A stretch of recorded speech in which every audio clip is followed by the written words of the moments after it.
Hi everyone, welcome to my YouTube channel. आज का video बहुत ज़्यादा इंटरेस्टिंग है। इस वीडियो को पूरा देख लीजिएगा, शायद आप इस वीडियो से बहुत कुछ सीखे। तो चलिए अपने टॉपिक की तरफ बढ़ते हैं।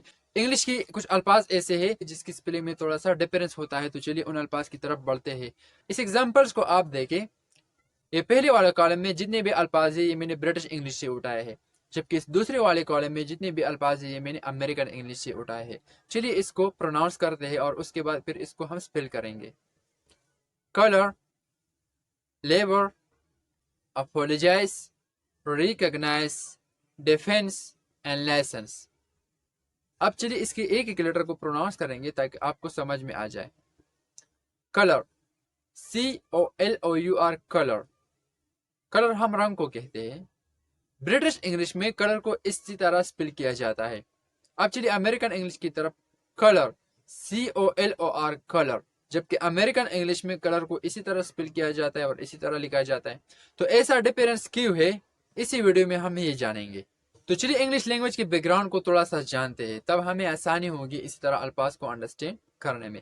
एक्चुअली इंग्लिश जबान की इब्तिदा ग्रेट ब्रिटेन से हुई थी। ये ग्रेट ब्रिटेन, जिसे हम यूके यूनाइटेड किंगडम कहते हैं, उन्हीं का अपना ही जबान है।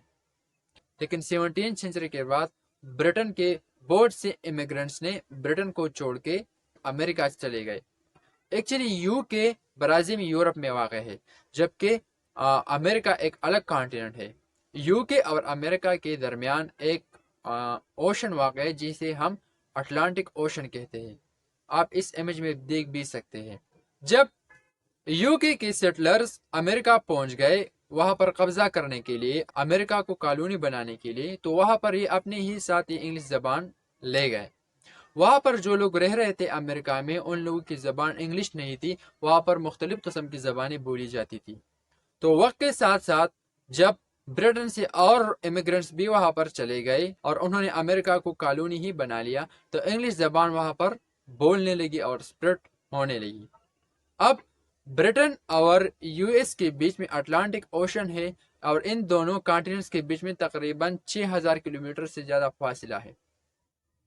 तो जब फासिला बढ़ गया तो इन दोनों की ज़बान में चेंजेस भी आ गई। एक्चुअली इंग्लिश एक ज़बान है, लेकिन अमेरिकन जो इंग्लिश है वो एक डायलेक्ट है। और ये डायलेक्ट कौन सी ज़बान से बना है? इंग्लिश लैंग्वेज से बना है, जो स्पेशली यूके का ज़बान है। तो अब हुआ कुछ यूँ कि ये पहले वाला कॉलम जो है, इनमें जितने भी अल्फाज है ये अल्फाज लिखे थे डॉक्टर सैमुअल जॉनसन ने। डॉक्टर सैमुअल जॉनसन एक लेक्सिकोग्राफर था। लेक्सिकोग्राफर वो शख्स होता है जो डिक्शनरी लिखता है।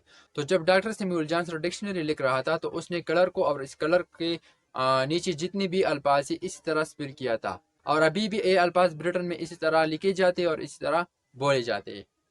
अब जब अमेरिकन इंग्लिश बढ़ गई और लोग इंग्लिश लैंग्वेज को पसंद करने लगे, इंग्लिश लैंग्वेज को बोलने लगे, तो वहाँ के एक लेक्सिकोग्राफर जिसका नाम नोह वेबस्टर था, उसने एक कंपेंडियस डिक्शनरी लिखी। अब इस डिक्शनरी में नोह वेबस्टर ने क्या कर दिया, जिस तरह वर्ड प्रोनाउंस होता है उसी तरह स्पेल कर दिया है। नोह वेबस्टर का कहना था कि जिस तरह वर्ड प्रोनाउंस होता है हमें उसी तरह इसको लिखना चाहिए कि कलर, COLOR, इसका स्पेलिंग इसी तरह आसानी से लिखा जाता है और इसी तरह आसानी से बोला जाता है। तो यहाँ पर यू लेटर की कोई ज़रूरत नहीं है।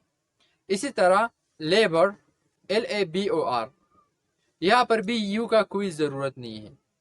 तो अमेरिकन नोह वेबस्टर के अल्फाज को अडॉप्ट करने लगे और उसे यूज़ करने लगे, जबकि यूके में अब भी जिस लेक्सिकोग्राफर ने ये डिक्शनरी लिखी थी वो अपना ही फॉर्म इस्तेमाल कर रहे हैं। फर्स्ट वाला कॉलम की जितने भी अल्फाज है ये ब्रिटिश यूज़ करते हैं और ब्रिटिश इसको इसी तरह स्पेल करते हैं, जबकि इस दूसरे वाले कॉलम के जितने भी अल्फाज है ये अमेरिकन इसी तरह स्पेल करते हैं और अमेरिकन इसी तरह लिखते हैं। तो अब सवाल ये है कि हम कौन सा अडॉप्ट करें। तो इसमें कोई कंफ्यूजन नहीं है, हम दोनों लिख सकते हैं। हम दोनों की स्पेलिंग इसी तरह लिख सकते हैं, चाहे हम कलर को COLOUR लिखे या चाहे हम कलर को COLOR लिखे। तो मुझे उम्मीद है कि आपने इस वीडियो से बहुत कुछ सीखा होगा। अगर आपने इस वीडियो से कुछ सीखा है तो प्लीज़ मेरे यूट्यूब चैनल को सब्सक्राइब कीजिए और इस वीडियो को आगे शेयर कीजिए ताकि और भी लोग इससे कुछ सीख सके। Thank you very much.